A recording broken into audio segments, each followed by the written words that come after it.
Pourquoi la plupart des gens commencent à apprendre une langue mais finissent par s'arrêter une semaine plus tard? Est-ce que c'est parce qu'ils sont pas assez patients? Est-ce qu'ils sont stupides? Pourquoi ils ne sont plus motivés? Tout le monde essaie d'apprendre une langue comme on a appris à la faire à l'école, avec des livres de grammaire et des cahiers d'exercices. Je te jure, chaque fois que je vois un cahier rempli d'exercices, j'ai une envie immense de me défenestrer de mon appart à la 6e étage. Ce serait beaucoup moins douloureux à faire. Du coup, pour répondre à ma première question, la réponse est assez simple. Ils s'ennuient sa mère. L'ennui est la raison number one pour laquelle les gens n'arrivent pas à apprendre une langue. Et si l'ennui est le problème, la solution donc est de s'amuser. Et si la façon dont tu apprends une langue à l'école est ennuyante, il faut simplement faire l'inverse. Kill two birds with one stone. C'est sûrement l'une de mes expressions anglaises préférées, non seulement à cause de sa signification, mais aussi parce que quand je la traduis littéralement dans une autre langue, les gens me regardent de la même façon que mon chien quand tu lui mets dans un bain. Really confused. En français, l'expression c'est faire d'une pierre deux coups. Afin de rendre l'apprentissage plus amusant et intéressant, il faut simplement faire ce que tu trouves amusant et intéressant, mais dans la langue que tu apprends. En gros, vis ta vie, mais en utilisant la langue que tu apprends. Ainsi, tu fais deux choses en même temps. Tu fais tout ce dont tu as besoin dans ta vie, ou tout ce que tu aimes faire, alors que tu apprends une langue. Par exemple, si tu apprends l'espagnol, et si tu es une personne qui joue tout le temps à des jeux vidéo, change la langue dans les paramètres. Et encore mieux, trouve des amis qui jouent avec toi. Si tu es une artiste, trouve des vidéos en espagnol à propos de graphic design, peut-être la photographie ou comment dessiner. Tout sur YouTube. Si tu es addict à TikTok comme moi, trouve tous les TikTokers latinos et espagnols. Si tu aimes écouter des podcasts, il y en a sur le sujet de la politique, le voyage, le fitness, beaucoup d'options. S'il faut faire de la recherche pour le travail ou l'école, fais-le en espagnol. Si tu vas au bar tout le temps, trouve des drinking buddies qui parlent l'espagnol. Je recommande de ne pas te prendre murge, sinon tu vas oublier tout ce que tu veux travailler. And I am most certainly not speaking from experience. Certes, tu vas avoir besoin d'un niveau de base pour faire tout cela. Tu peux pas simplement commencer à lire le russe sans connaître un seul mot. On peut pas éviter d'apprendre la grammaire et le vocabulaire de base. Il faut quand même la faire. Cette partie-là, au début, peut-être un peu ennuyant parfois. Mais après tu as appris les mots les plus fréquemment utilisés, comme j'ai expliqué dans une autre vidéo, tu peux commencer à apprendre et travailler la langue par l'utiliser. Ce qui est beaucoup plus amusant que faire des exercices sur Duolingo ou dans un cahier. Si tu apprends une langue par la façon traditionnelle avec des cahiers d'exercices, ta motivation va durer peut-être jusqu'à quelques semaines.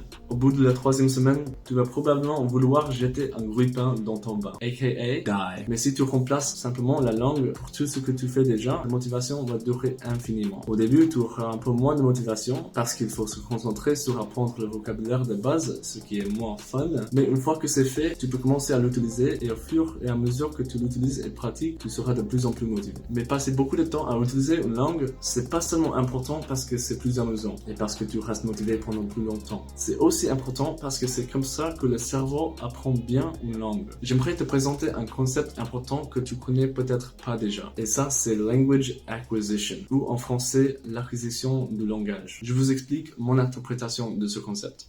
Quand on parle d'apprendre des mots et de la grammaire, on fait la supposition que c'est que une fois. Siempre veut dire toujours. Donc, je viens d'apprendre le mot siempre. Mais tu as besoin de répéter ça plusieurs fois. Tu as besoin d'être exposé à ce mot beaucoup de fois avant que tu le retiennes. Dans la communauté d'apprentissage des langues, ça s'appelle la méthode de répétition espacée. Comme décrit le nom, il s'agit de réviser un mot de façon répétée et espacée afin de bien le retenir. Mais le problème avec cela, c'est que retenir le mot n'est pas suffisant. Ce dont tu as besoin, c'est vraiment le comprendre. Parce que c'est vrai, quand tu retiens un mot, tu pourras le reconnaître dans un livre ou un film. Mais si tu le comprends pas vraiment et tu sais pas dans quel contexte il peut être utilisé, tu seras pas capable de l'utiliser toi-même. Et si tu veux être capable de parler une langue, tu dois savoir comment utiliser les mots correctement. C'est vraiment pour ça que tu dois consommer autant de contenu que possible. Des vidéos, des livres, des podcasts, etc. Parce que ça renforce non seulement la signification du mot dans ta tête chaque fois qu'il apparaît, mais aussi le contexte dans lequel il se trouve.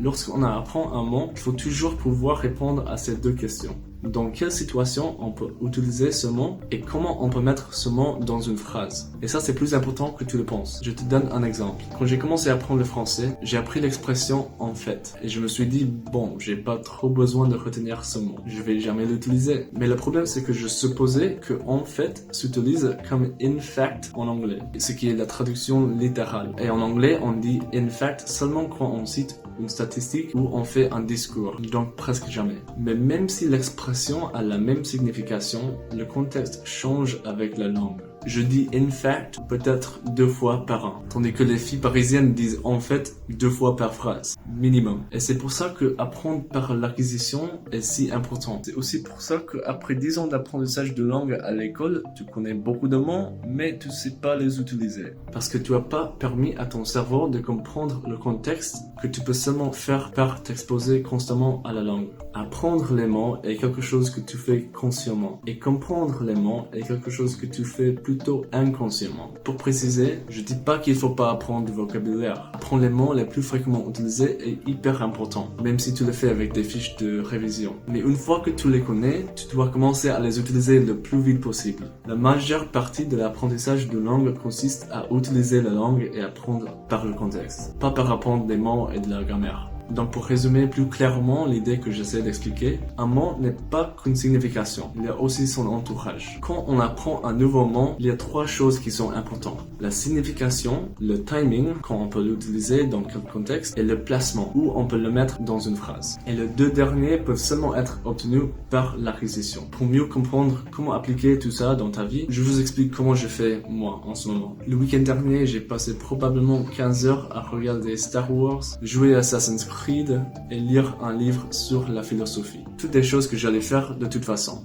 parce que ça m'appelait. Oui, en anglais, on a un mot pour décrire des gens comme moi. Freaking nerd. Mais je l'ai fait tout en espagnol. Et j'ai peut-être pas compris chaque mot, parce qu'il parle vite sa mère, mais j'ai pu comprendre les concepts globaux, apprendre de nouvelles expressions grâce au contexte, et renforcer la compréhension de tous les mots et la grammaire que je connais déjà. Et avec l'aide de Google Traduction et Lingui, si tu vois certains mots ou expressions qui apparaissent très souvent, tu peux les noter et les apprendre très rapidement. Peut-être que tu me dis, wesh frérot, Star Wars, tu te fous de ma gueule? Je pourrais même pas regarder Peppa Pig. Il est bien possible que tu comprends pas beaucoup, mais le but c'est de créer une habitude de pratiquer pendant une longue période de temps et s'habituer à la langue et tous ces sons bizarres. Moi je trouve que les contenus sans dialogue sont beaucoup plus compréhensibles et beaucoup plus longs. Donc pour les vidéos tuto sont généralement les plus faciles. Et aussi si tu aimes regarder Netflix, je recommande de regarder des séries et films animés parce que le doublage est souvent moins gênant. Les principaux points à retenir de cette vidéo. Amuse-toi, have fun. Plus tu t'amuses, mieux c'est. Si tu peux pas t'entourer physiquement par la langue désirée, c'est-à-dire vivre dans un pays, entoure-toi numériquement et passe le plus de temps possible à le faire. La meilleure chose quand on a si peu d'abonnés, c'est que je peux vraiment me connecter avec eux. Donc si tu as trouvé cette vidéo utile, je t'encourage à écrire un commentaire de ce que tu en as pensé. Et aussi dis-moi quelles activités tu fais pour apprendre une langue. Je demande parce que moi aussi je veux apprendre. C'est toujours intéressant de voir ce que les autres personnes font. Comme ça on peut tous apprendre ensemble. Merci beaucoup et à bientôt.